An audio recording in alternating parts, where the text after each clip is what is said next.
ዓለም ብምዃን መደባትና ትከታተሉ ዘለኹም ክቡራት ሰማዕትና ንሎሚ ዝበልናዮም ዕለታዊ ዜና ኣዳሊና ኣለና መግለጽታትኩም ምሳና ከፋውን ብኽብሪ ንዕድል ኣብ ኤርትራ ኮሌጃትን ኣሕደርቲ ኣብያተ ትምህርትን ልዑል ሃገራዊ ኣበርክቶ ይገብራ ምህላውን ተገሊጹ ኤርትራ ብመሰረት ዘለዋ ሃገራዊ ዕላማ ሙያዊ ዓቕሚ ሰብ ንምዕባይ ብኹለንተንኡ ብቑዕ ዜጋ ንምፍራይ ኣብ ማሕበራዊ ኣገልግሎት ጸቕጢታ ከም እትሰርሕ ዝፍለጥ ኮይኑ ኣብ ትምህርቲ ብሓፈሻ ኣብ ኮሌጃት ኣሕደርቲ ኣብያተ ትምህርትን ልዑል ወፍሪ ከም እትገብር ተገሊጹ ትካላት ላዕለዎት ትምህርቲ ማለት ኮሌጃትን ኣሕደርቲ ኣብያተ ትምህርትን ኣብ ሞያ ዝገብሮ ኣስተዋጽኦ ኣብ ሃገራዊ ልምዓት ልዑል ወሳኒ ተራ ከም ዝጻወት ይፍለጥ ኣሕደርቲ ኣብያተ ትምህርቲ ኣብ ክልተ ዝምቀላ ኮይነን ኣካዳማዊ ትምህርቲ ጥራይ ዝህባን ኣካዳማዊ ሞያ ብሓባር ዝህባን ተባሂሉ ይፍለጥ ፖሊሲ ትምህርቲ ኤርትራ ኣብ ምዕባይ ቀረብ ትምህርቲ ዘተኮረ ኮይኑ ብኣሽሓት ዝቑጸሩ ተምሃሮ ዓመታዊ ካብ ቅድመ ትምህርቲ ክሳብ ላዕለዋይ ደረጃ ብዘይ ክፍሊት ናይ ትምህርቲ ዕድል ይረኽቡ ምህላዎም ኣብ ኣህጉራዊ ምጥፋእ መሃይምነት ልዑል ተራ ይጻወት ምህላው እታ ሃገር ኣብ እተካይዶ ዘላ ጻዕሪ ኣቃሊልካ ዝረኣይ ኮነን ካብ ትካላት ላዕለዋይ ትምህርቲ ብዓውዲ ሕርሻን ምህንድስናን ጥዕናን ንግድን ዝምረቑ ዘለው ተምሃሮ ኣብ ሃገራዊ ልምዓት እወታዊ ጽልዋ ከም ዘለዎም ዝፍለጥ ኮይኑ ኣብ መጻኢ ኣብ ውሽጢ ሃገር ንዘጋጥም ዘበለ ብድሆ ብቐሊሉ ክምልስ ዝኽእል ዓያይ ሰብ ኣብ ምፍራይ ዓቢ ተራ ይጻወት ኣሎ ኣብ ላዕለዋይ ትካላት ትምህርቲ ዝግበር ነብሲ ወከፍ ሰብ ኣብ መዓልቲ ካብ 2.5 እስካብ 3.5 ዶላር ወጻኢታት ብምግባር ወጻኢታት ምግብና መዓልታዊ ይግበረሉ ምህላው ተምሃራይ ጥዑይን ኣድህቦ ዘለዎ ኮይኑ ንኽሰርሕ ዝሕግዝ ኣብ ልዕሊ ምዃኑ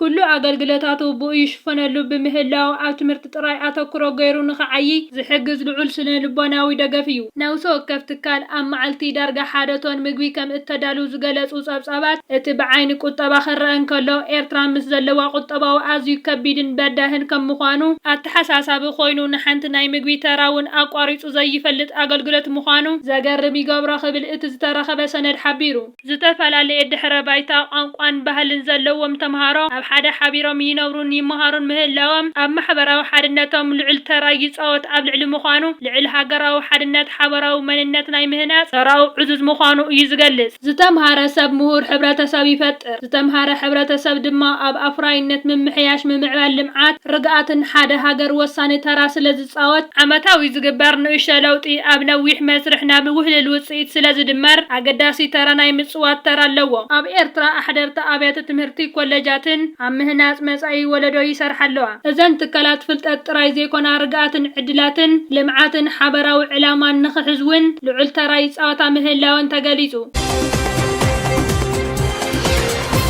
ኢትዮጵያ ተካይዶ ዘላ ተጻባ ኣጀንዳ ናይ ወጻኢ ዕዳው ኣለዎ ክትብል ኤርትራ ኸሲሳ ሚኒስትር ጉዳያት ወጻኢ ኤርትራ ኣብ ዘውፅኦ ሓድሽ መግለጺ ናይ ኢትዮጵያ ስርዓት ሰልፊ ብልጽግና ኣንጻር ሃገረ ኤርትራን እቲ ዞባ ብዓቢኡን ሓደገኛን ግጭት ዝቕስቅስ ኣጀንዳ ይኽተል ኣሎ ክብል ከሲሱ እቲ ተጻባእን ዘይተሳወረን ኣጀንዳ ከም ናይ ህላዊ ጉዳይ ከምኡውን በቲ ናይ ስርዓት ልሙድ ዝተጋነነ ቋንቋ ኣገዳስነት ልዑል ኣፍ ደገ ባሕሪ ከም ዝኾነ ገሊጹ እቲ ብሚኒስትሪ ክፍሊ መጽናዕትን ሰነዳትን ዝተዘርግሐ ጽሑፍ ነቲ ኢትዮጵያ ትጠልቦ ዘላ ዋንነት መሰልን ኣፍ ደገ ቀይሕ ባሕርን ዝነጽግ ኮይኑ እቲ ቀዳማይ ሚኒስተር አብይ አሕመድ ዝርከብዎም ላዕለዎት ሰበስልጣን መንግስቲ ኣዘዚ ሰራዊትን ማዕኸን ዜና እታ ሃገርን ዝቃላሕ ዘሎ መግለጽታት ንላዕላውነት ኤርትራ ዝዳፈር ምዃኑ ኣመልኪቱ እዚ ብ5/19 መጋቢት ዝወፀ ሓተታ ሚኒስትር ጉዳያት ወጻኢ ኤርትራ ዛዕባ ግደ ሓይልታት ወጻኢን እውን ኣስፊሩ ይርከብ ብዘይካዚ እቲ ኣጀንዳ ንነባሪ ምርግጋእን ጸጥታ ዞባ ቀርኒ ኣፍሪቃን ዝጎድእን ናይ ወጻኢ መሓውር ዘለዎን ብኡ ዝዝወርን ከም ዝኾነ ጭቡጥ መርትዖ ኣሎ ክብል ገሊጹ ወላኳ ኤርትራ ንዘባዊ ጽምዶን ሰላማዊ ምትሕግጋዝን ቅርትን ተኾነት ንዓለም ለኻዊ ሕጊ ብምጥሓስ ኣብ ልዕሊ ሉዓላውነት ግዝኣታዊ ሓድነት ዝፍጸም ምግሃስ ኣትሪራ ከም ትነጽወውን ገሊጹ ኣብ ዝሓለፈ 2 ዓመታት ኣብ ዝተፈላለዩ ኣጋጣሚታት ከም ዝተሰመረሉ መንግስቲ ኤርትራ ኣብ ቆይቋን ህውከትን ናይ ምስታፍ ሸውሃት ከም ዘይብሉ ይገልጽ ንሰላም ምርግጋእን ከምኡውን ሓላፍነታዊ ኣልያ ዞባዊ ዝምድናታት ተሪር መርገጽ ከም ዘለዎ ገሊጹ ኢራን መራኸብ ጃፓን ብመጻብ ሆርሙዝ ንኽሓልፋ ክትሕግዝ ድልውቲ ምህላዋ ገሊጻ ሚኒስተር ጉዳያት ወጻኢ ኢራን ዓባስ ኣራግቺ ምስ ጃፓናዊት ማዕኸን ዜና ኪዮዶ ኣብ ዝገበሮ ቃለ መሕተት ኢራን መራኸብ ጃፓን ብመጻብ ሆርሙዝ ንኽሓልፋ ክትሕግዝ ድልውቲ ምህላዋ ገሊጹ እቲ ሚኒስተር ብዛዕባ ዝድሮ ምስ ሰብ መዚ ጃፓን ምዝራብ ጀሚሩ ምህላው ብምግላጽ ኢራን መራኸብ ጃፓን ንኽሓልፋ ነቲ ትገብሮ ዘላ ምዕጻው ሆርሙዝ ንግዚኡ ክተልዕሎ ከም እትኽእል ኣብሪሁ ንዘረባ ሚኒስተር ዓባስ ኣራግቺ ተኸቲሉ መንግስቲ ጃፓን ንማዕኸን ዜና ኬዶ ኣብ ዝሃቦ ቃል ምስ መንግስቲ ኢራን ዝግበር ቀጥታዊ ዘተ እቲ ዘሎ ምዕፃው ንኽልዓል ዝሓሸ መንገዲ ኢሉ ብምስዓብ ወላ መራኽብ ጃፓን ብመጻቦ ሆርሙዝ ክሓልፋ ይፈቀደን እዚ ነቲ ዘሎ ቅልውላው ናይ ፀዓት ክፈትሕ ከም ዘይኽእል መንግስቲ ጃፓን ገሊጹ እዚ ከምዚ ኢሉ እናሃለወ ኢራን ኣሜሪካን እስራኤልን ኣብ ልዕሊኣ ደብዳብ ምስ ጀመራ ከም ግብረ መልሲ ኣብ ልዕሊ ኣብ ማእኸላይ ምብራቕ ዘሎ ወተሃደራዊ መደብራት ኣሜሪካ ብዝፈጸመቶ ደብዳብ ኣብ ቀዳመይቲ ሰሙን ጥራይ ናይ 800 ሚልዮን ዶላር ዕንወት ኣብፂሓ